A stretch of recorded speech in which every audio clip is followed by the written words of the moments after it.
Alright, what's up y'all, LakerFan here. As actually about to title today's video, here to talk about how playing on 369 builds is playing on easy mode in NBA 2K23. As a lot of you guys know, this is probably the best build height in the game. So much versatility to it as far as the badge loadouts and just badge tiering and all the systems and stuff like that. At the end of the day, you're extremely tall and have no liabilities on defense either, and probably no liabilities on offense, unless you're my build that can't shoot the ball, but nonetheless, you're going to see me using that on display as well. But in today's video, we have my boy Apollo and Zeke both at the 1 and the 2, and then me at the 3. And again, you're going to see every build has at least 81 rebound on the court. They all have 81 block. We all have bronze anchor, bronze rebound chaser, all types of stuff like that. Both these builds can shoot besides me with 92 three-pointer.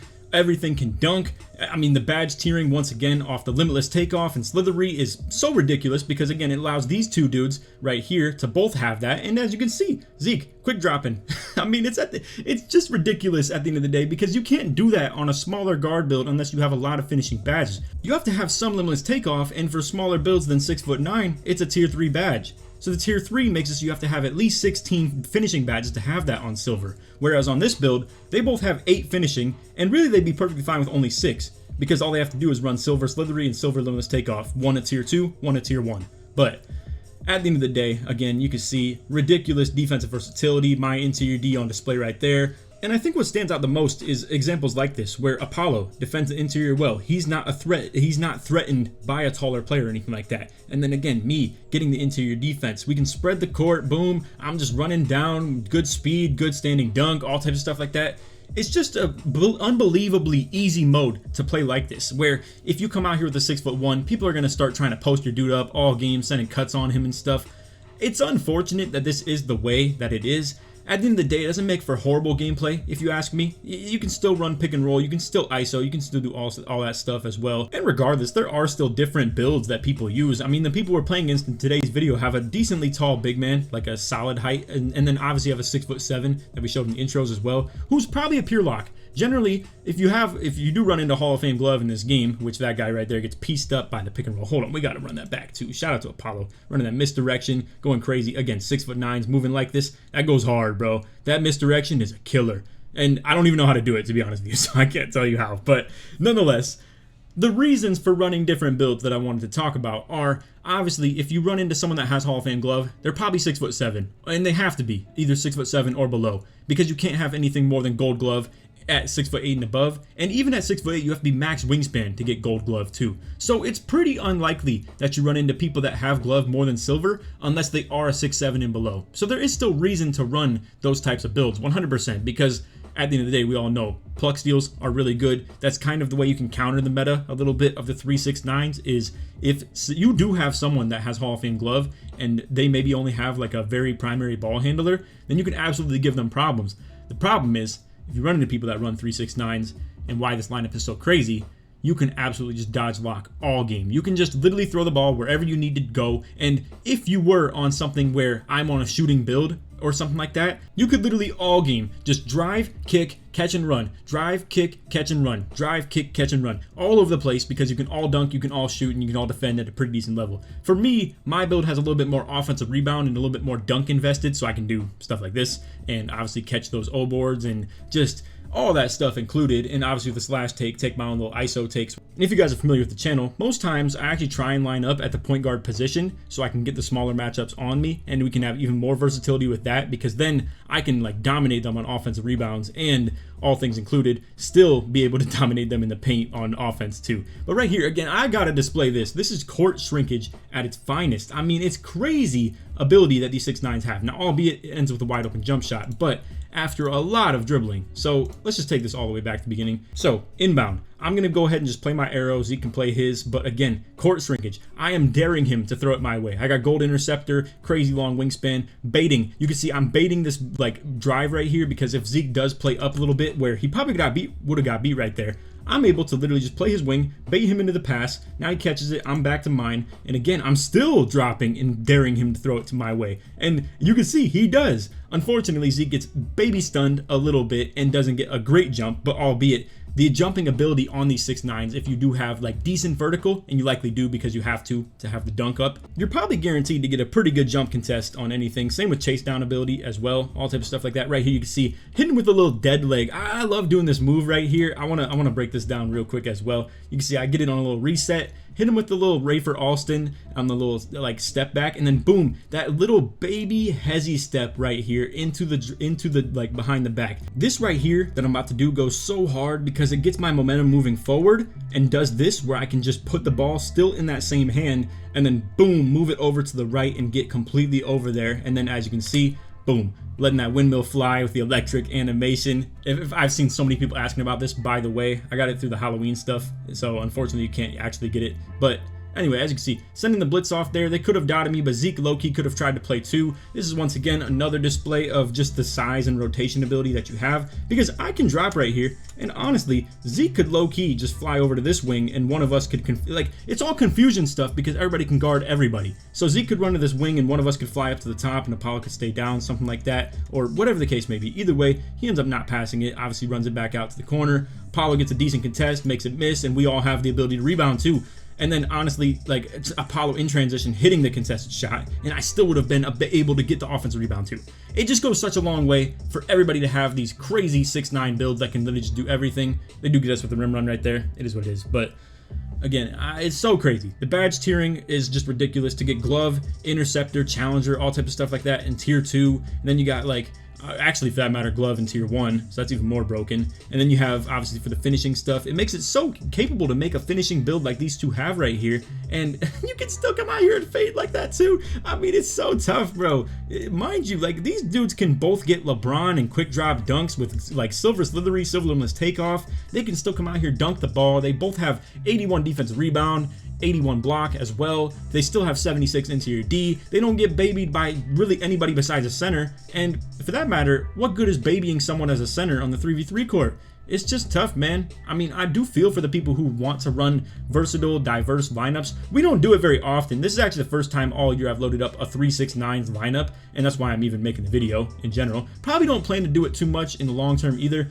As you can see though, this is another thing on display of exactly what I was talking about. I mean, this just goes so hard right here. We got Zeke playing on ball D, shrinking the court. I shrink the court so hard to the point where he tries to pass it to the corner. And then the jump contest goes so hard right here too. And then we still have rebounding off of literally anybody who's like going at this. I want to let you guys know, when I'm playing center or like big man in the park stuff, there's nothing more annoying than the fact that they maybe throw like let's just paint the picture where Zeke is on like a 6'1 right now, and maybe he gets absolutely like bodied right here into the paint, and I got to be ready to drop or rotate or just give him some help, at least stop the free twos constantly every single play. But the problem with that is I drop pretty low. Then if I drop pretty low, they try and dot me. Then if they dot me, I have to do exactly this, where I jump out and contest it. And then I have a 6'1" guard right here who literally just can't grab a rebound. And that would become a problem because this guy would probably crash a lot harder as well. So all of those things included, it makes it extremely hard to play with the smaller guards unless they can truly prove their worth on offense by really just being a problem in the pick and roll or just speed. But at the end of the day, Apollo can move like this, albeit he didn't make the shot, but that's Sharp Take, 99 3-pointer because Sharp Take's active.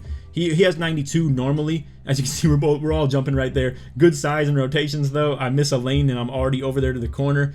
Even if they make the shot, nonetheless, obviously the point still stands. Like, the defensive size and rotation and ability is crazy. Right here, get him stuck on the screen. That's wide open. Wide open. I thought this at the beginning of the year too. I was like, wow, these tall builds really like negate contests a whole lot better than the small guards were either, which is crazy because we just came from a game that had mismatch expert in it where they literally just would phantom not get contested way more than taller builds for some reason, and it was literally just mismatch expert. So I think what this game might be lacking a little bit is the mismatch expert factor, honestly, which, albeit I don't have any problem with the fact that it's not a thing. I'm sure a lot of the people who hated 2K22 love 2K23 because this is the complete vice versa as far as the games. Like, 22 was so small guard and tall big heavy. It was like full of just like small guards, tall bigs, and 6'9 glitch metrics, which came along at the end, which Loki kind of took over and became exactly what these builds are right here. But nowadays you see like a bunch of 6'9 glitch metrics essentially from 2K22 coming out here in 23.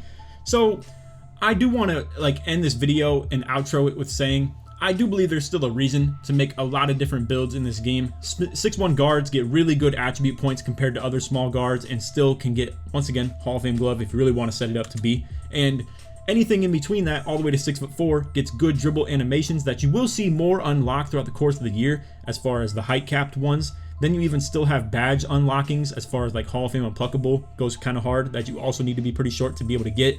Like I said before, 6'6" and 6'7" are really, really good as far as being the pure locks, where you can get the Hall of Fame glove, 97, 99 Prim D even, with really good speed as well. So there is still reason for everything. But when it comes to park, especially 3v3, to run anything besides a 6'9" is probably doing yourself a disservice. There's not many times that you're going to get baked by a small guard because you're quote-unquote too tall or not good at perimeter defense enough.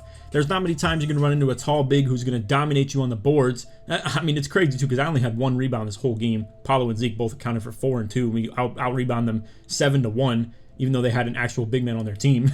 And again, I just think you're not going to get dominated in the paint either at enough efficient enough rate to where they're taking contested drop steps or hooks or any paint mashes or anything like that, when really you could just constantly rim run, ISO, 3 out, drive and kick everywhere for either 3s or free 2s that are just wide open dunks, because chase downs aren't that good either, especially against the 6'9" that can just quick drop too. So at the end of the day, this is why I titled the video 369 is easy mode in NBA 2K23, because we can just sit back here, not even hardly pay attention, because when Zeke coming out here on that 6'1" with 95 steal and 92 Prim D, even if he is on a build that has good defensive stats like that, he still has to just constantly like lock in on defense super hard, trying to get steals, trying to rotate super hard too if they're like bodying him and stuff like that. We got to lock in off ball defensively too, because if they are trying to drop step and body him, they can get constant easy 2s 24/7, and that's a problem. It really does become hard to play with, but it is still good. It's just like I said, we have to be extremely locked in and so focused on playing park, which is just the truth. You have to be locked in the park this year. Which I don't find to be a problem either. At the end of the day, we're playing a lot of Pro-Am now, so we're kind of seeking out the comp in that aspect. On the park, it is kind of nice just to relax a little bit.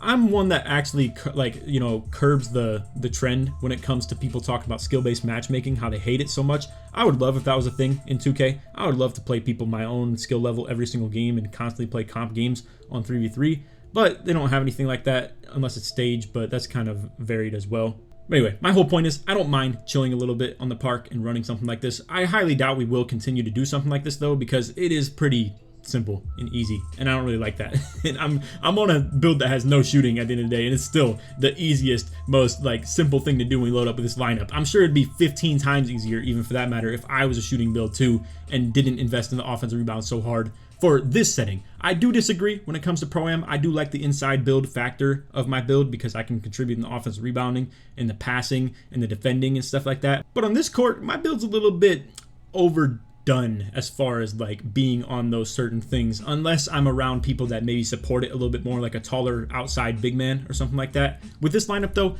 if I could just be on a shooting 6'9" as well, it'd probably be that much better. I mean, this is the one time I would probably agree with you guys that me being on a shooting build would probably become so much easier for us to run this lineup. But anyway, that's all for the video. I hope you all enjoyed. If you did, for to drop a like, sub if you're new to noties, all good stuff. Like always, tries 1 to 2,000 likes. And if you made it to the end of the video, put 6'9" or put Laker, put Apollo, put Zeke in the comments, show support me all the way through. Shout out to my boys too. These are the new builds they're using for Pro-Am. I'm still indecisive as far as which build Zeke is going to use between a 6'1" and a 6'9" that he has right here. We're going to be kind of up in the air with it. We're going to test some things out and see how we feel. We're playing him on wing defense regardless though, so I think we could get away with the 6'1" a little bit. And I did just make the video talking about 6'1s being really dominant in Pro-Am for a reason too. The acceleration is crazy, and you can't get absolutely like bodied in the paint like you would in the park right here. There's not enough spacing. You can generally like always send someone, if they're spotting up wing where Zeke would be and they try and wing cut, you can always drop that corner down to him and have the wing rotate to the corner, because there's so many more defenders. There's so much more avoidability on defense. It's harder to target those defensive liabilities on Pro-Am than it is for 3v3. But anyway, that's all video. Hope you all enjoyed. Like I said, if you were to drop a like, sub if you're new. And other than that, take it easy, man. Peace.